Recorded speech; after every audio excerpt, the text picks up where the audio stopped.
Bien, estamos ya en la segunda parte de este tema que estamos hablando el día de hoy, acerca de declarar los decretos, de atar y desatar. Y hablamos ahorita sobre el tema de las declaraciones, ¿no? Que declarar es decir algo. Pero desde este punto de vista, ya comenzamos a tomar elementos que no son necesariamente bíblicos para decir cosas creyendo que van a suceder, pero que no necesariamente son bíblicas. Por ejemplo, ya dimos un ejemplo en el video anterior acerca de oraciones que han influenciado a la iglesia con total certeza y de las cuales debemos tener cuidado de esas corrientes. Le invito a que vea y compare a ver qué tanto puede haber influenciado eso a la iglesia moderna. Y debemos ser sobrios. Entonces, hablamos sobre que en mi boca tengo el poder de la vida y de la muerte, que normalmente está basado en Proverbios 18, 20 y 21. Y también el texto de que nuestras palabras tienen poder se basa también en 2 Corintios 4:13 y hay otros textos más, pero por este momento vamos a solamente referir estos dos. Y hablamos que en 2 Corintios es un texto que habla sobre el evangelismo. Y Proverbios es un texto que habla sobre las relaciones. Y Proverbios dice que la lengua puede traer vida o muerte. Los que hablan mucho cosecharán las consecuencias. Fíjate que ninguno de los dos son textos que hablan acerca de la oración, ni del ejercicio de la autoridad. Si fuesen textos que hablan sobre el ejercicio de la autoridad de la vida espiritual cristiana, pues entonces quizás pudiésemos medio apoyarnos en ello para el tema de la oración. Pero como son textos que no tienen que ver con la oración, no podemos poner ese pedazo de tela y emparcharlo en el argumento de la oración, porque no está bien, es antibíblico. Estamos sacándolo de contexto. El contexto te dice que Dios te quiere enseñar acerca de las relaciones o Dios te quiere enseñar acerca del testimonio del evangelio, de la predicación. Entonces, no puedes utilizar una conversación que habla sobre un tema y utilizarlo, distorsionarlo, apretujarlo para que ahora encaje en tu argumento forzado o un argumento inventado. ¿De acuerdo? Entonces, si vamos a utilizar argumentos para basarnos en la oración, pues leamos textos que hablan sobre la oración. ¿Cuáles textos hablan sobre la oración? Muchísimos. Y normalmente son los que más olvidamos. Fíjese lo curioso de la práctica y la cultura de rechazo a la Biblia. Nosotros decimos, no, la Biblia es nuestra prioridad, pero en la práctica no lo es. ¿Por qué? Fíjese cómo el error de la iglesia es que nosotros nos afincamos más en la cultura de la oración. Nos enfocamos más en textos que no hablan sobre la oración que en los textos que sí hablan sobre la oración. La oración en la Biblia habla sobre petición, ruego, súplica, actitud de gracia, acción de gracias y un sinfín que hemos estudiado. Pero ¿cuáles son los textos que más se proclaman a la hora de orar? No son los textos que hablan directamente de la oración, son los textos que más ignoramos, sino los que más se predican y más se comentan son textos que no tienen que ver sobre la oración y nosotros decimos que a juro tienen que ver sobre la oración, cuando el texto está absolutamente forzado en otro lugar. ¿Lo puede ver? Así que no importa el tópico que usted esté enseñando, estudiando, por favor, verifique que el tema va acorde a lo que usted está hablando.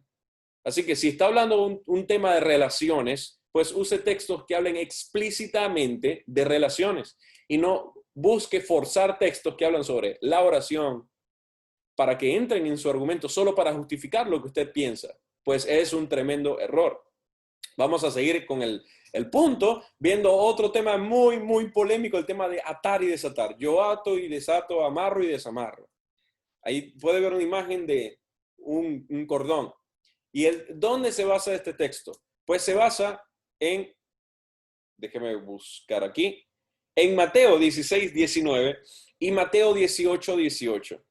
¿Qué dice Mateo 16, 19? Dice, yo te daré las llaves del reino de los cielos. Y lo que ates en la tierra será atado en los cielos, y lo que desates en la tierra será desatado en los cielos. Ese es el primer texto que vemos, Mateo 16, 19, que habla sobre una autoridad para atar y desatar. Y en Mateo 18, 18 vemos también, puede anotarlo, en verdad les digo, que todo lo que ustedes aten en la tierra será atado en el cielo, y todo lo que desaten en la tierra será desatado en el cielo. Ok, está fantástico. ¿Cuántas veces hemos usado ese texto para hablar sobre la oración? Oye, infinidad de veces. Pero el punto es que es un tremendo desacierto doctrinal que utilicemos un texto para justificar una idea, cuando el texto no está solo, el texto viene de un argumento, de una situación, de un momento donde Dios está hablando. Entonces, como que, no sé, hablamos una conversación donde Dios nos dice, o de un esposo le dice a la esposa, mi amor, yo te amo tanto que yo sería capaz de hacer cualquier cosa por ti. Entonces tenemos versículo 1, yo te amo tanto. 2, que sería capaz de hacer cualquier cosa por ti. Entonces nosotros tomamos el versículo 2, sería capaz de hacer cualquier cosa por ti.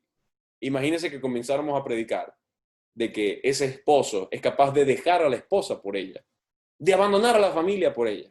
Y usted va a decir, oye, pero es descabellado. Pues, así de descabellado es tomar un texto que no habla en la entera sección de un tema y forzarlo para que apoye un argumento de nosotros.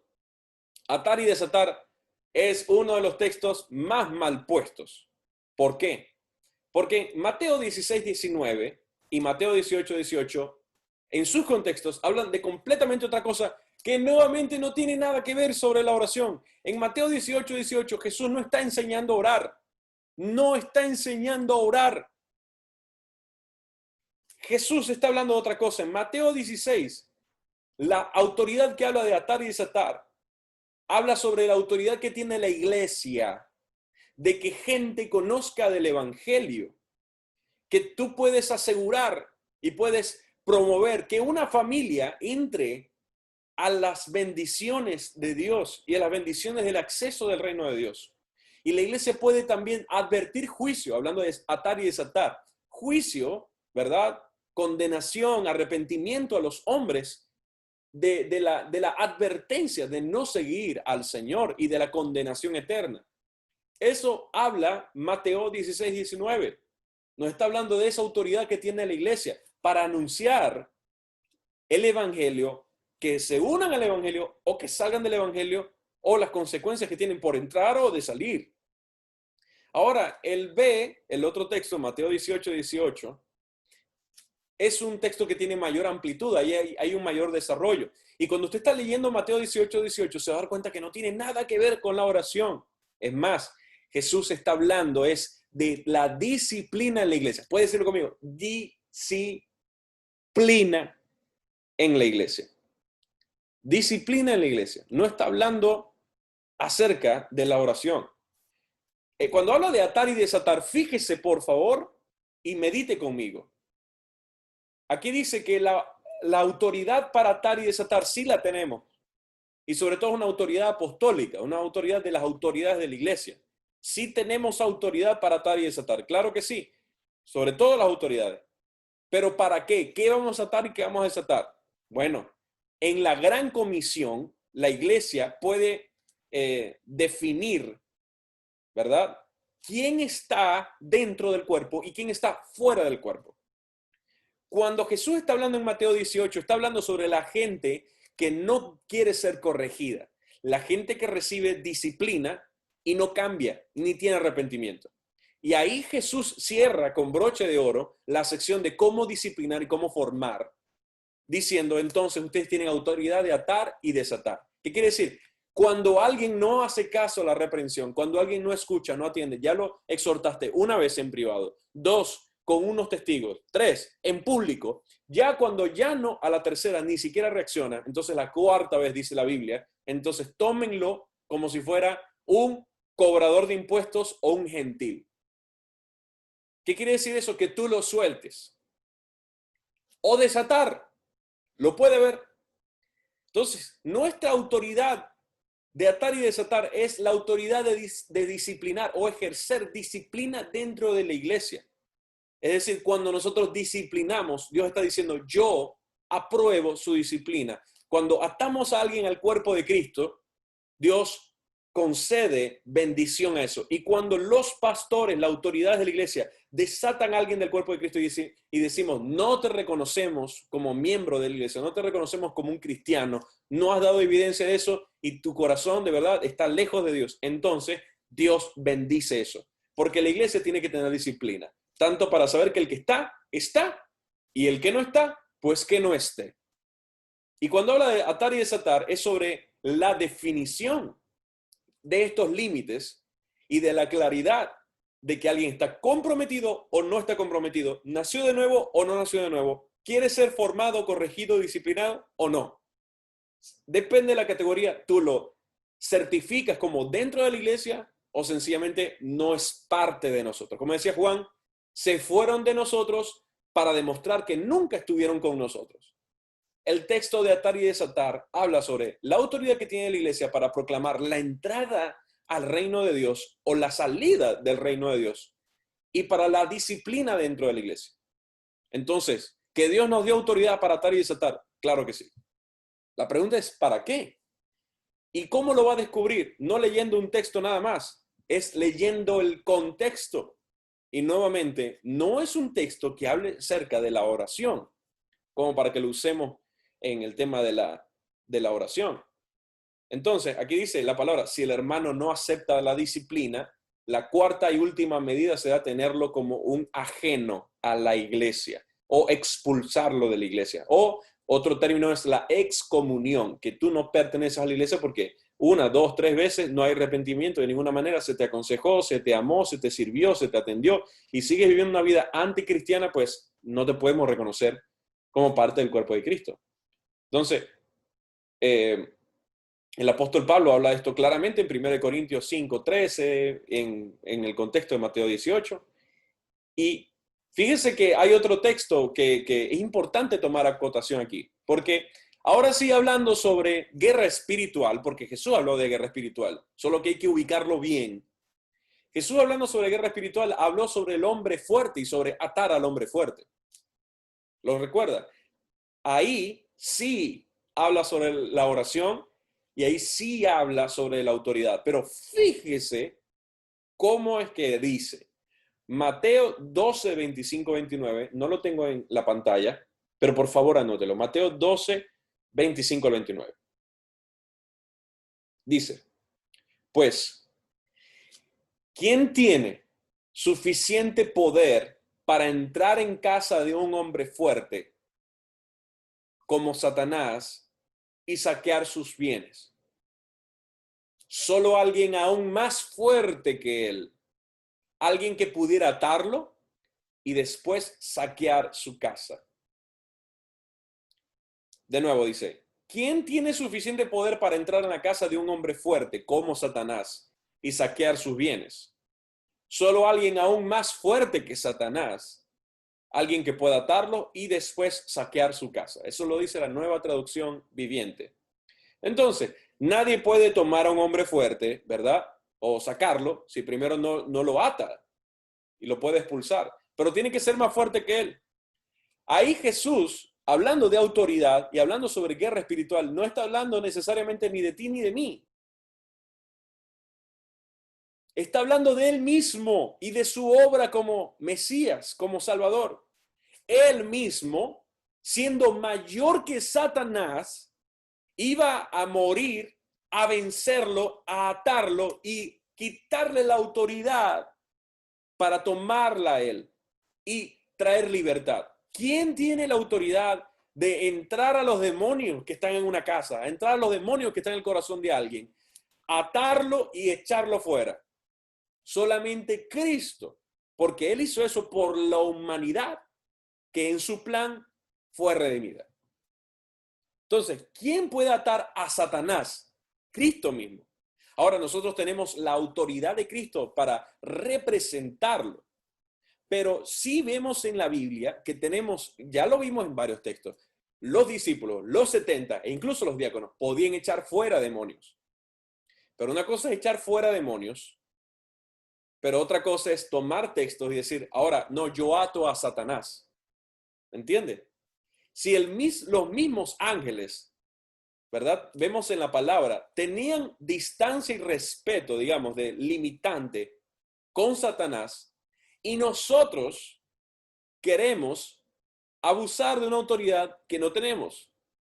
¿Puedo echar fuera demonios? Sí. ¿Puedo reprender algo en el nombre de Jesús? Sí. Imite lo que la Biblia dice que sucede de verdad. Pero tenga cuidado en estas zonas donde comenzamos a aplicar la misma regla en todos los escenarios. Es como echarle picante a la pasta, echarle picante a la sopa, pero después le echa picante al cepillado, le echa picante al agua, le echa picante a una piña, le echa picante a una patilla, a una sandía. Ya se está saliendo de control. El picante está bien, pero depende de dónde lo ponga. Picante a la leche, qué raro. Pues así mismo suena cuando quiero sobreponer o ponerme a la autoridad que ya Dios me dio. Sí, Dios te dio autoridad y hay que ejercer autoridad, sí, pero también tiene unos límites. Fíjense que hay un chiste, MacArthur es un cesacionista, un cesionista, que quiere decir que él no cree que los dones ni la autoridad de la iglesia continúan. Él cree que la iglesia tiene una autoridad, pero es extremadamente pequeña comparado a la iglesia de Hechos. Él dice que la iglesia de Hechos fue única e irrepetible y que eso no va a pasar más nunca. Así que esto es un extremo. Pero él es bastante agrio y amargo. Y él tiene un chiste personal que vale la pena sacarlo a acotación. Él dijo, si alguien tiene realmente poder para atar a Satanás o a los demonios, ¿quién los mantiene sueltos? ¿Por qué los cristianos de todo el mundo están afirmando que pueden atar a Satanás? Entonces yo me pregunto, dice MacArthur, ¿cuánto tiempo dura la atadura que le hacen a Satanás? El amarre. Si solo dura 1 hora esa atadura, entonces la gente pudiera literalmente turnarse. Entonces yo oro y yo ato a Satanás y luego a la próxima hora tú oras y atas a Satanás. Y de esa manera nunca lo dejaríamos suelto de nuevo. Entonces, ¿qué pasa entonces con las iglesias? Que amarran mal al diablo y los espíritus se salen y van a otra congregación a seguir molestando y la otra iglesia tiene que buscar. No funciona bien la imagen, ¿verdad? Porque de hecho no funciona así. Nuevamente, cuando Jesús habla de atar y desatar, Él es el que entra, Él es el que ata al diablo, porque Él es mayor que Satanás y Él lo saca fuera. Es Cristo y su autoridad. Yo tengo autoridad de echar fuera demonios en el nombre de Jesús, porque lo represento. Pero el tipo de oración que dice, no, yo ato a Satanás, quizás tendrá que ponerle cuidado o perspectiva bíblica, ¿no? Entonces, ya sabemos que Dios nos ha dado autoridad para atar y desatar, pero ¿para qué? Ya lo vio en los dos textos. Uno habla sobre la autoridad de la iglesia para que alguien entre y sale del reino y la otra es para ejercer disciplina en la iglesia, para sancionar, para sanar, pero también para fijar límites dentro de la congregación y las ovejas, la disciplina. Y el otro punto es que también lo vemos cuando Jesús habla sobre atar al hombre fuerte, pero él está hablando de sí mismo, no de la obra de los discípulos. Fíjese bien, está hablando de sí mismo y no de la obra de los discípulos. Está hablando de cuando él va a bajar y va a tomar posesión de la autoridad del enemigo, ¿verdad? Y él va a desalojarlo completamente. Está hablando de su misión, no de nuestra misión. ¿Me entiende? Ahora, ¿dónde puedo tomar yo autoridad? Bueno, cuando Jesús habla de mi misión, cuando habla de lo que me delegó a mí, cuando me habla de lo que me otorgó a mí, de lo que me permitió tener a mí como autoridad. ¿Entiende? Ahí tome todos esos textos y se los echa encima, los consume, los aplica, los abraza, los pone dentro de sus hábitos. Pero tenga cuidado con los que no hablan sobre nuestra misión. Nuevamente encontramos el mismo error de interpretación. ¿Cuál es? Tomar un texto que habla sobre una temática, por ejemplo, ya vimos varios. Tomar un texto sobre relaciones y aplicarlo a la oración. Tomar un texto que habla sobre el evangelismo y aplicarlo a la oración. Tomar un texto que habla sobre la misión de Jesús como Mesías, que es único e irrepetible, y aplicarlo a la oración. No. Tomemos entonces los textos que hablan sobre nuestra misión explícitamente, sobre nuestra autoridad explícitamente, sobre la forma de orar explícitamente y vivamos de esa manera. Si lo hiciéramos así, ¿cuántos errores se saldrían de nuestro camino? ¿Cuánta influencia de las corrientes del mundo dejarían de activarse en nosotros? Muchísima. ¿Cómo vamos? Quisiera leerles, los leo en el chat. Si vamos bien, si estamos vivos, todos están por allí. Espero puedan compartir de verdad este video, los apuntes, los comentarios con otras personas. Quisiera saber si están por ahí. Me gustaría leerles en el chat. Y terminar el último punto de hoy. Qué bueno leerles. Gracias, Rafda. Gracias, Lisandro. Los demás que están conectados. María, Mariela, Sofía, Yulaixi, Denis. Muy bien. Ok, vamos a seguir y vamos con el último punto, que es sobre decretar. Ahora, la primera pregunta es, nuevamente, históricamente la iglesia no ha utilizado el término. ¿De acuerdo? No es un término utilizado. La primera vez que vemos en nuestra historia reciente a alguien hablando sobre decretos como una realidad espiritual reciente, lo vemos en el área de la metafísica. Ahora, que sí pueden haber una clase de autoridad que sale de lo común, sí lo hay en la Biblia, sí lo hay. Pero como la iglesia lo está abrazando en el presente, no está bien. Lo primero que tenemos que preguntar es si lo que creemos, lo que practicamos, lo que pensamos, lo que abrazamos, viene de la palabra de verdad o de una corriente moderna. ¿Qué es lo que es volver a la senda antigua? ¿Cómo oraban los apóstoles? ¿Cómo oraban los padres de la iglesia? Se va a dar cuenta que no oraban así. ¿Cómo oraba el salmista David? ¿Él utilizaba las palabras declaro, decreto? Pues no. Claro que no. La gente que dice, no, yo decreto mi realidad, decreto que yo voy a ser millonario, decreto que tengo salud y prosperidad, decreto que Dios es mi padre. Todo eso es la metafísica mezclada con el cristianismo. Lo es. Porque intenta ser como que cristiano, pero sin leer la Biblia y sacándola toda completa de contexto. Entonces es esoterismo, metafísica, gnosticismo y cristianismo, todo revuelto en un cóctel todo raro y misterioso. Y nuevamente le digo que en la iglesia hemos atendido gente que viene de esa corriente y hemos tenido que enseñar la palabra para que puedan orar bien. Entonces nos encontramos nuevamente con esta palabra que es la que mayor confusión ha traído, que es decretar. Yo decreto en el nombre de Jesús. ¿Y quiénes ejercen decreto? Ejercen decreto los reyes, ¿no? Y sí, la palabra dice que somos reyes y somos sacerdotes. Lo vemos en Apocalipsis, que él hizo una generación, una nación que somos reyes y sacerdotes. Es decir, sí, podemos ejercer autoridad. Pero, fíjese bien, que aunque yo puedo ejercer autoridad, mi autoridad siempre va a tener límites, porque la palabra dice, sí, nosotros somos reyes y sacerdotes, pero sobre nosotros está el rey de reyes. ¿Cuáles reyes? Nosotros, que somos el pueblo de Cristo. Él hizo un linaje nuestro de reyes y sacerdotes al mismo tiempo.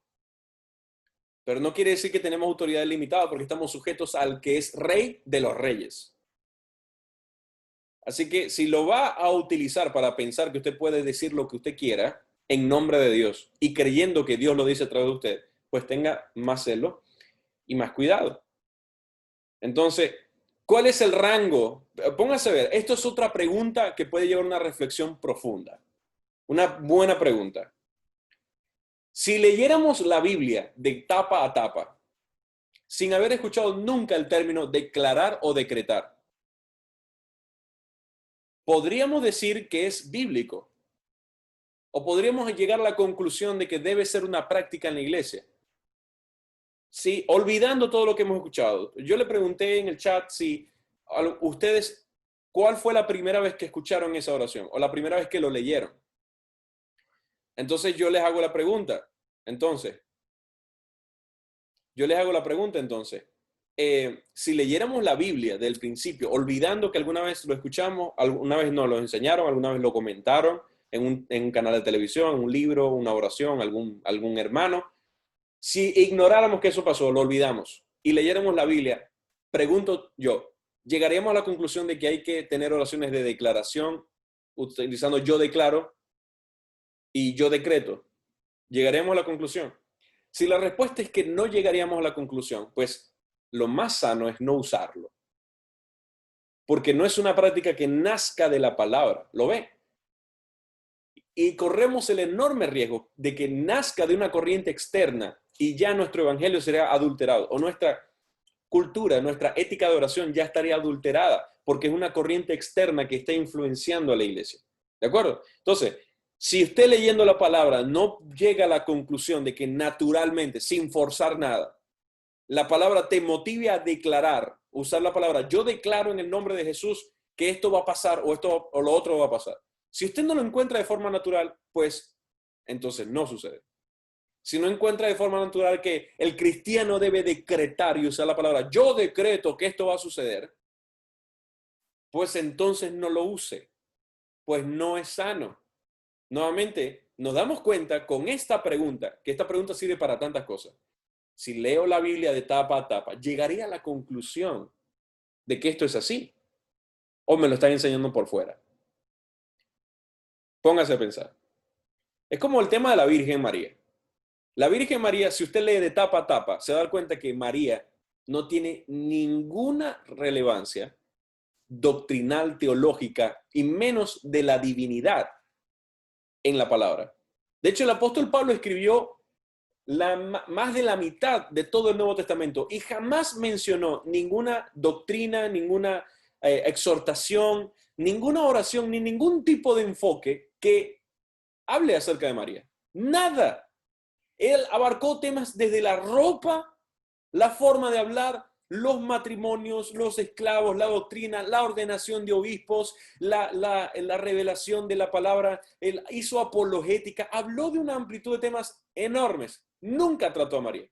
Entonces, ¿cómo podemos decir entonces que es un tema bíblico si en el Nuevo Testamento no vemos rastro mínimo del tema? ¿Lo puede ver? Y espero que este argumento lo pueda usar. Ahora, como está comentando Sofía, la palabra rapto no está en la Biblia, o la palabra Trinidad tampoco está en la Biblia. Son palabras que no están, pero son conceptos que tenemos. Ahora, nuevamente, tenemos que reflexionar. Nosotros estamos haciendo uso de esta palabra, pero ¿quién nos dio esa palabra? ¿De dónde nació esa palabra? ¿Qué movimiento cultural la tuvo primero y por qué ahora nosotros estamos adoptándolas a esta altura? Es la reflexión que tenemos que tener.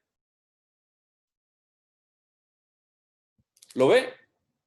Tenemos que tener esa reflexión porque ¿quién nos está haciendo adoptar el término?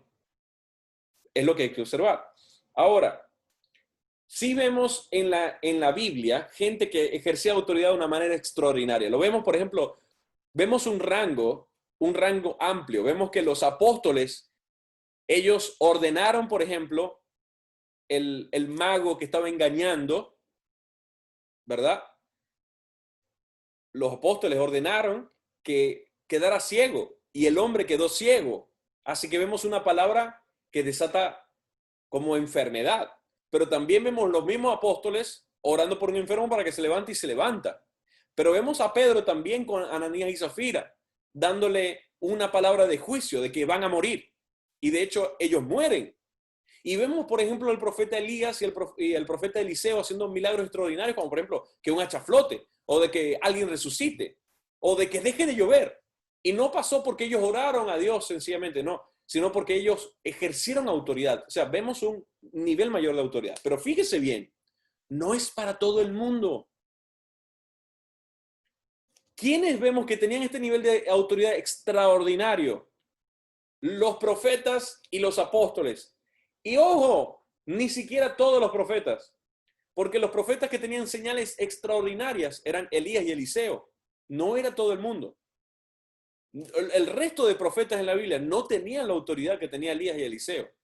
Entonces sí podríamos decir, bueno, es que ahí podemos ver como una orden de decreto. Sí, tiene razón, ahí vemos una orden de decreto, podemos ser así, porque Pedro habló muerte y se murieron. Pedro habló sanidad y se sanó. Elías habló lluvia y llovió. Elías habló sequía y se secó. Sí lo vemos, pero ponga en contexto, ¿quién era el que hizo esa oración? ¿Qué autoridad tenía de parte de Dios? ¿Qué misión tenía? ¿Qué asignación tenía? Y se va a dar cuenta que no era todo el mundo. Para empezar, no todo el mundo era ungido. Y fíjese bien que este tipo de oración que tiene una autoridad más allá del tipo de la oración normal en el nombre de Jesús, una oración que más allá, una autoridad de mandato, que es otro término. Estas oraciones de mandato de que ordena la lluvia, ordena el sol, ordena la enfermedad, en casos ordena la vida, ordena la muerte, no lo hacía cualquier persona. Normalmente lo vemos solamente en profetas y lo vemos en apóstoles. Y de todos los profetas, evidentemente eran ungidos. Fíjese, toda la población de Israel eran piadosos, supuestamente. Pero de ellos habían ungido, o un profeta o varios profetas, que estaban quizás en la misma época. Pero ni siquiera todos los ungidos tenían esa autoridad, sino que quizás uno de ellos. Y de los apóstoles, lo vemos la autoridad con ellos, pero no vemos a otra gente orando con una autoridad de ese tipo. Porque este tipo de autoridad, que podemos quizás etiquetarla como la autoridad de mandar o de decretar, sí podemos verla, pero tiene que tener el ojo que no es para todo el mundo, y lo vemos en la Biblia, y no se aplica en todas partes. Ahora, fíjese también que, a un dato curioso, un profeta es un atalaya, y la gran mayoría de los profetas no tuvieron este tipo de oraciones de mandato. Los profetas eran atalayas. ¿Y qué hace un atalaya? Un atalaya se pone en alto, ¿verdad? Y observa lo que viene y advierte. De nuevo, un atalaya se pone en lo alto, observa lo que viene y advierte. Entonces, si usted es un atalaya, un profeta que anuncia lo que ve de Dios y lo que viene, ¿acaso tiene autoridad y poder el atalaya de detener el ejército que viene? No tiene poder ni autoridad para eso, porque es simplemente un mensajero. Un profeta primordialmente no detiene un ejército. En la gran mayoría de los ejemplos de profetas en la Biblia, ellos anunciaban lo que venía. Por ejemplo, el profeta Isaías anunció juicio, anunció muerte, anunció exilio, anunció el Mesías, anunció muchas cosas. Pero ¿puede detener el juicio? No lo puede detener. Puede detener a los que lo van a tomar por presos políticos, lo van a tomar como esclavos. ¿Podía él detener el exilio que venía? No lo podía detener porque era un mandato de Dios. Entonces, el profeta como atalaya ve lo que viene y puede proclamarlo, pero no puede cambiarlo necesariamente. Hay casos donde sí, pero la gran mayoría, el que anuncia normalmente no puede hacer nada al respecto, más que anunciar. No, ¿acaso Jesús no le fue anunciado que le iban a traicionar? Él no sabía que en su misión que iba a tener un traicionero que iba a venderlo. Pues claro que sí. ¿Y qué hizo Jesús ante la profecía que le iban a traicionar? ¿Acaso buscó que no lo traicionaran? No. Sencillamente afrontó eso con paciencia, con piedad, con integridad. Y al que lo traicionaron, sabía, me van a traicionar, voy a estar tranquilo. ¿Cómo oramos nosotros ante las profecías que nos pueden dar? Queriendo cambiar la situación, y ahí vienen nuevamente los decretos. No, Dios me habló que yo voy a pasar por una enfermedad. Voy a forzar que eso no suceda. Pero si Dios te habló que vas a pasar por una prueba, Dios habló que te van a traicionar, Dios habló que Israel va a pasar por un exilio. Y tú vas a orar en contra de eso. Pues no vemos esa actitud en los profetas, no la vemos. Y repito, una vez más, no la vemos, no la vemos, no la vemos. Entonces sí vemos que este tipo de autoridad extraordinaria sí pasa en la Biblia, pero no es todo el mundo, y ni siquiera todos los profetas pueden hacerlo, sino casos mínimos, como Josué aquí, Elías allá, Eliseo y los apóstoles. Entonces, la función de decretos que generan mandato, sí lo vemos, Pero quiero cerrar con esto. Número uno, el término no nace de un estudio de la Escritura. Muy seguramente nace un movimiento externo que ni siquiera es bíblico. Y número dos, sí podemos ver este tipo de autoridad, pero no era para todo el mundo y ni siquiera era para todos los que tenían una autoridad resaltante, como que no, es que yo tengo llamado y soy profeta. Ni siquiera todos los profetas lo tenían. Entonces, ¿quiénes deben hacer estas oraciones? Bueno, si lo vemos en la palabra, no solamente apóstoles y profetas, sino gente que ha sido asignada por Dios para tener una autoridad relevante, una autoridad que va más allá de lo común, porque se lo han ganado a través de la obediencia, se lo han ganado a través del sacrificio, se lo han ganado a través de la lealtad y se lo han ganado a través de la gracia de Dios. Así que vamos a seguir hablando del tema la semana que viene. Ya tratamos el grueso y lo más polémico que es este tipo de oraciones. Vimos las influencias culturales, lo que la palabra realmente habla. Y la semana que viene vamos a hablar entonces de las dimensiones, porque hay oraciones que traen vida, oraciones que traen muerte, oraciones de todo este tipo de oraciones de mandato, ¿verdad? Que son extraordinarias, todo el rango y las posibilidades y las limitantes que tienen. Entonces, bueno, espero que haya sido de bendición. Hoy dejé dos preguntas muy importantes. Si estudiáramos la Biblia de tapa a tapa, llegaríamos a esa conclusión. Y otra pregunta que ahorita no recuerdo, pero busque recordar esas dos preguntas y recuerdo el reto de la primera sesión, que es que cuando llegue una persona con un problema, levantémonos y digamos, yo voy a orar por ti inmediatamente. Espero haya sido de mucha bendición. Póngalo en práctica y sobre todo comience a estudiar la Biblia de una forma diferente. Recuerde, una vez más, lo más importante que hemos hablado al principio es, si vamos a estudiar sobre la oración, oremos textos que hablan sobre la oración, y si vamos a hablar sobre relaciones, apoyémonos en textos que hablan sobre relaciones, pero no invirtamos los roles, porque ahí vamos a encontrar un error de interpretación.